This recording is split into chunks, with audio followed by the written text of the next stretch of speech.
Hello, Internet. This is another in a longer series of commentary and YouTube videos I'm making excerpting popular films that you may have seen or heard of, or may not, that emphasize the topic of when patents lead to murder. As a patent attorney, I'm involved in patents, but in general they're benign, somewhat bland, non-controversial documents that don't result in violence very often. But occasionally something blows up and they become the cause of problems, and in this case, potential, at least conspiracy to murder, not necessarily reach to the level of attempted murder, but murder was on this individual's mind when he arrives at the office. But to set it up for you, the scene you're about to see is a speech by Ben Affleck, who is in the film playing a stockbroker character named Jim Young. He's trying to get the employees to push and sell bogus stock and do it so very aggressively. And in this case, one of the stocks they're selling is called MedPatent. Again, the movie called Boiler Room from 2001. The main character is played by Giovanni Ribisi, and his name is Seth Davis. And he cons an individual named Harry, and the two actually meet each other but are not even aware of it at the end of the film. But it's very apparent that Harry's intent was to do something very harmful, hence the patents leading to murder. There is a connection to all this. It is somewhat diffused, and I stretch things a little bit to make the connection, but there is a connection there. For those of you that are a fan of this film, I congratulate you. I'm a fan of it as well. But I expect my interpretation is different than anyone else's interpretation that you've ever seen before. So I hope you enjoy the scene with the Affleck speech. It's a scene that's commonly replayed and is actually a respected and example of good script, good acting, and high level of intensity that is repeated and imitated a lot. And I find is kind of a famous signal point for early Ben Affleck's career. But you're going to see from that speech how one of the characters' behavior evolves to where he's ready to get in and down to the con to any extent he can, and hopes to avoid ever having to take responsibility for doing so. So some of you have seen this before, but let's put it together in a way that perhaps you've not bothered to think about. Damn it, you fucking guys.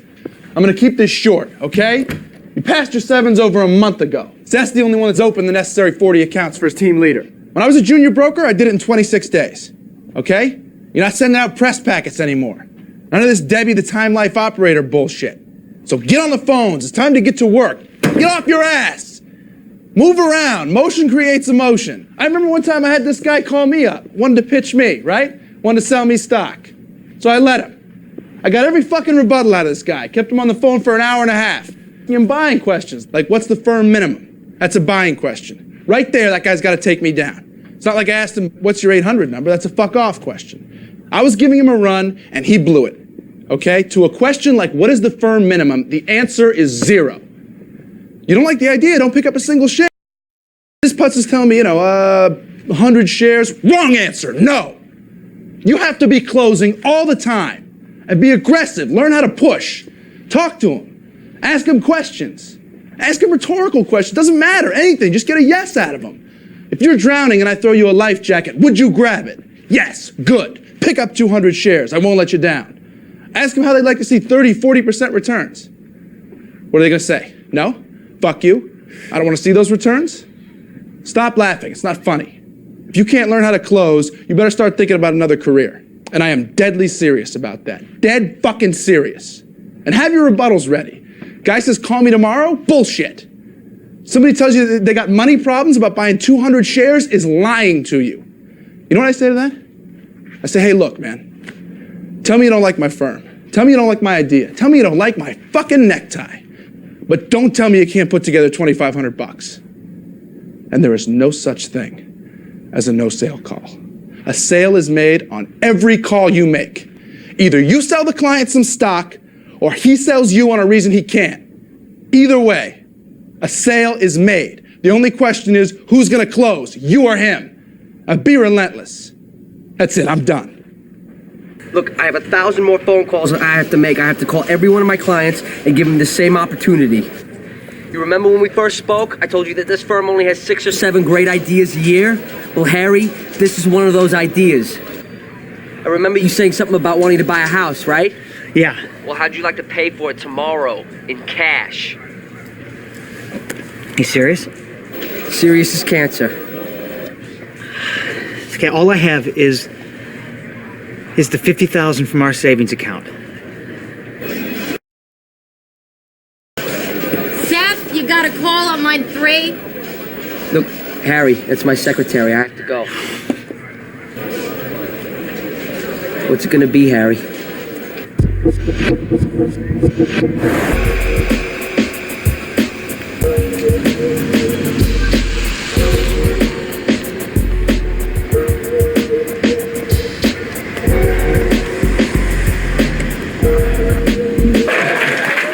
got a new issue I want to talk to you about, okay?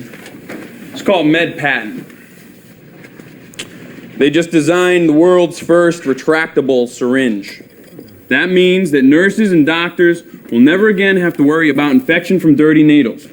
This is not going to be an alternative in the medical world. This is going to be the standard. We all know that we're here to make money, but if we can do something good like this, well, it's all the better. So I want you to go out and buy a new car.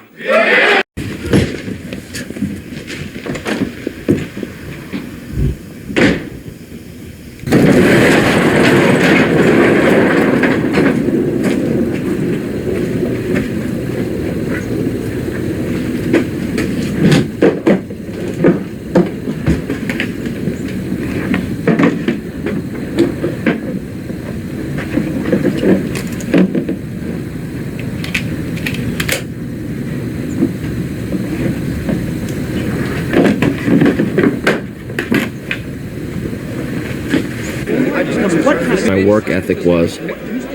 Looking back now, I see that wasn't the problem. I had a very strong work ethic. The problem was my ethics in work. Going to lunch, boys. See you.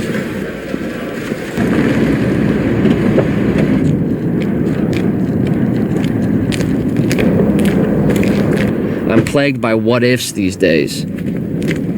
What if Greg hadn't come over that night? What if I hadn't forgotten my bag or seen Michael walk into the building that day? What if I had skipped over Harry's card? What are the chances? What are the odds? That's what I think about. Hey, I ran a casino.